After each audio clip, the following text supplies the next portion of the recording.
Okay, I'm going to do a quick review of this.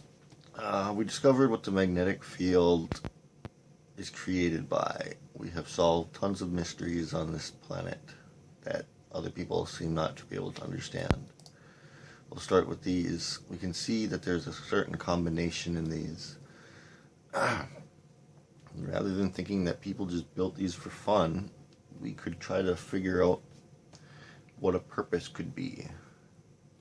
Well, a purpose could be a magnetic field, considering all these places, all these historical sites all around the world seem to have one thing in common: the pi and Fibonacci sequence. If we take that into consideration, we see how these all have this same pattern in it. If we take that into consideration, that might answer some of these questions. Like, why are some of these lines, why are these lines not able to grow anything? Well, they're lined up with the Giza Pyramid and all these historical sites, so most likely there's a magnetic field or something along them. And then we go over to these H's. Why did they use such precision in putting these together? Well, you see these aren't H's, these are really U's. Like a horseshoe U, like a magnet. When they're all together, they'll create one field, the way that these are designed. These rocks that are moving, rather than thinking that there's just a mysterious reason, well, more than likely they're the same kind of mineral that is attracted to the gravitational field, or magnetic field, so it's pulling it. These, they say fish may come underneath the water, but I doubt that. That looks exactly like a magnetic field. These things, if these rocks are magnetic fields, just putting two rocks together would leave a field right here that would interrupt it. But if you put a piece of metal in here across the two, it will turn it into one field. Seems a little more likely than them just holding rocks together. This is the perfect pi sequence. The reason that they build these is because it takes the energy from the ground and pulls it up, and that's what gives us our magnetic field. That's why these patterns are like this all around the world. They all line up with the Giza pyramids.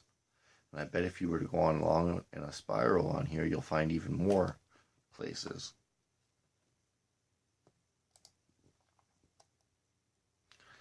You see, if the pyramid is the same distance, yeah, I'll just let you listen.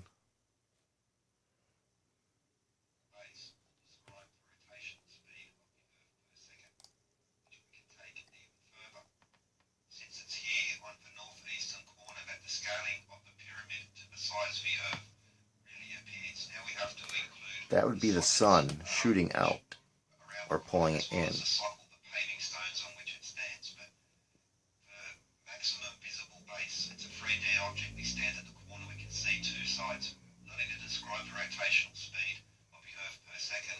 This is the sky. This would be up over the sky, not round-wise.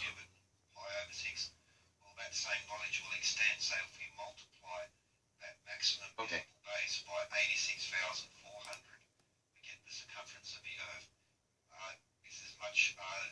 More elegant than the traditional way, which is to use 43,200 to get the half measures. Here we get the full scope of what's going on and the knowledge that's being passed on. And that extends. So rather than thinking that the Egyptians just built this pyramid in just the right site, lined up with the stars, the same distance as the Earth, everything else just perfect, wouldn't it seem more likely that maybe this is what is preventing us from thinking that there's any more to this world than just this circle? Seems a little more likely to me. Now what happens up in the air, we have 12 kilovolts at about 390 feet. If you put a wire up there, you can literally suck the energy right out. Here is an example of the pyramids in action. This guy isn't talking about the pyramids, he's talking about how gravity creates light. But this seems to be the same exact thing as inside the Giza pyramids.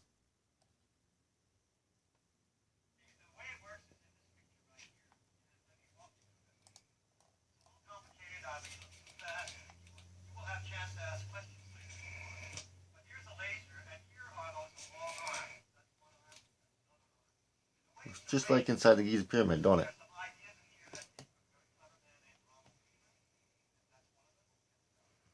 just like the inside, don't it?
If you went to the pyramids and actually saw,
see that?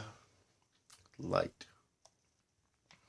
Now listen to this guy. He explains how the magnetic field can affect the human brain, or can be sensed by the human brain. So just so everyone's clear, in case you've got sort of a crazy idea, I hear something stupid. In case you have a crazy idea for what to do with magnetic fields in the human brain, this study does not support that. No, does not support that. It only supports that the human brain can pick up on the physical stimulus of the Earth's magnetic field. Yep. Which in itself is a super cool finding. It is a super cool finding. It's like just the basis for future research, because you can't have any behavior without some kind of something going on in your brain. Right? You want to know why this is all happening? Because we're sheep farmed up on a hill. Right. Whales without sheep. Yeah, no, interesting question. Very good question. The first thing to realise is there's been massive change. The farmers will constantly tell you, always been like this. No, it's been entirely driven by either the market or by the subsidies to keep, before, go back a couple of generations, they had cattle, they were growing oats, they were growing barley in the hills, they had geese in the hills, all sorts of stuff going on. And then you had these headage payments where you were paid by the number of animals you put on the hills. So suddenly you get more sheep than anything else. Buy bags of cows, buy geese, buy oats, buy barley, sheep everywhere. And then they changed that and they said you're now going to be paid by the hectare, you're paid for owning land, like Adrian says. So all right, okay, but the one thing you have to do to be paid is the land has to be bare. If there's trees on the land, you don't get paid for it. So basically you've got a €55 billion incentive for mass habitat clearance across the entire European Union. That's what's going on. It's one of the biggest environmental disasters on Earth at the moment. No one's talking about it. There's hundreds of thousands of hectares of land have been cleared solely to meet the criteria for the subsidies. Easiest way of clearing the land is put sheep in it. They keep it clear, they mow it. Automated system for environmental destruction. So, you take the sheep off, and yeah, they'll be changing it. To begin with, you'll see bracken and fizzles and stuff come in, and that'll last for a few years, and then the trees start to come in among them. Oh, I see what you mean. Well, I don't actually want to see the end of farm subsidies. I want to see those subsidies redeployed to environmental goods, and that means bringing back downstream, and doing all sorts of other Floods. benefits. There's loads of work required for that, loads of work. And the farmers actually could do better at this. If you pay them the same amount of money for environmental restoration as they're currently being paid for sheep keeping, because the environmental restoration is that much cheaper, they'd be taking home a lot more, keeping a lot more of that money than they would otherwise be doing. Chasing sheep across rain-sodden hills costs the average Welsh farmer £20,000 a year. What's not to like? I'm sorry, I've got to... Did you not hear me when I said that our land covering an area the same as all our arable and horticultural crops provides 0.4% of our diet? And that, when you take into account the hydrological damage you're doing to farming downstream in far more productive places through the cycle of flood and drought you get from keeping the hills bare, its net contribution to human nutrition is probably negative. Okay, thank you for the question. Adrian, vanity, why draw the line at humans? Why not eat humans? Why not eat humans? I mean, isn't there a vanity in saying, we are the exception, but we can eat everything else? Why are we eating each other? You tell me if anyone's going to... One of the most interesting collapses of civilizations, two were in America, the Anasazian southern states of North America and the Maya in Central America. Both collapsed because they didn't have an ungulate. They were societies that did marginal farming, mostly of corn and squashes, but they didn't have any shit. The point of keeping animals is actually the stuff you really don't like. It's the shit. And it's the shit that keeps everything growing. It's the shit you need to grow the rice, to grow the wheat, and they didn't have it. The Anasazi ended up living in these amazing meat. The shit. We're up on a hill. We're doing some kind of irrigation thing for them. Now what causes the flooding? I think I have discovered this now too, which is totally new. It's a process called solar Oh, not this one. This one.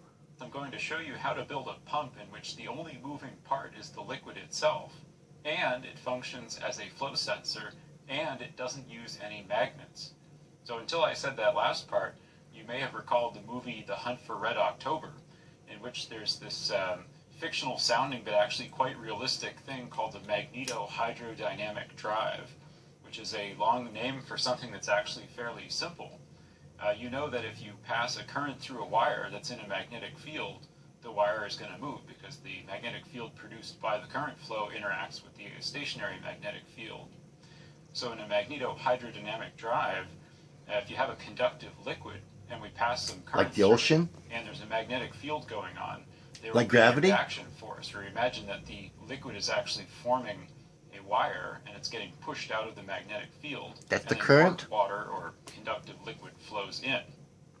You might also know that you can move a stream of water with an electrostatic field and no magnets just by charging up a plastic comb or a piece of PVC pipe and holding it near a stream of water. Now, it's not quite fair to call this a pump because the thing that's actually doing the work is my hand bringing the plastic pipe closer to the water stream. To qualify as sort of a real pump, it would have to run continuously by itself and have an energy source coming in and changing the pressure and flow of the water. So today I'm going to show you an electro-osmotic pump, which I think is a more obscure and maybe more interesting way to play with electric fields and water. Switch on, I'm going to alternately plug and unplug this, and then also add more water to the other side to try to keep the levels about the same. So switch on here, 200 volts, you can see it's coming out, and we'll let this thing try to stabilize, and as it's going, I'm going to be adding more water to that side to try to keep it equal. So we've got maybe 1.4 milliamps, and if I plug this up, it's going down, and if I unplug it,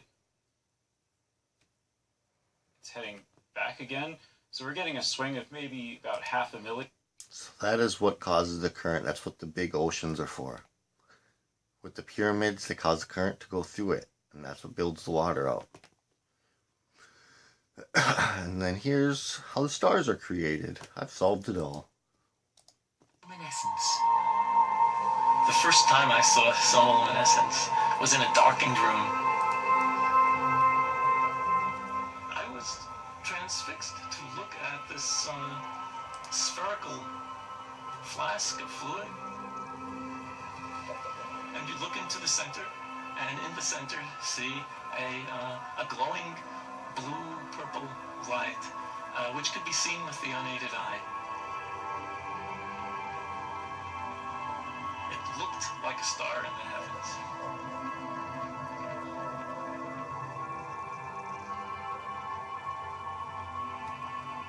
Seth Putterman called it the star in a jar, a tiny spot of bright light contained in a flask of liquid.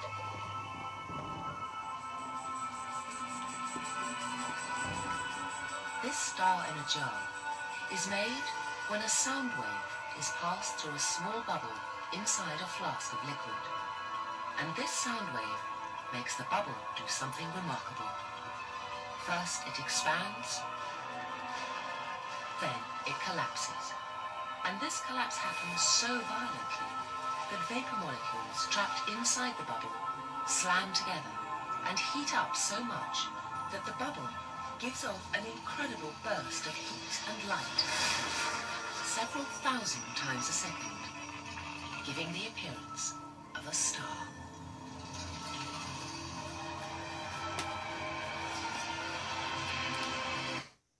So now we might want to rethink this world that we think we're living in. That's for sure. Start asking some questions.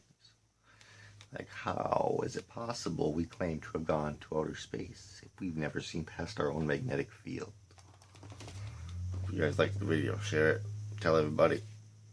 I want this to disappear.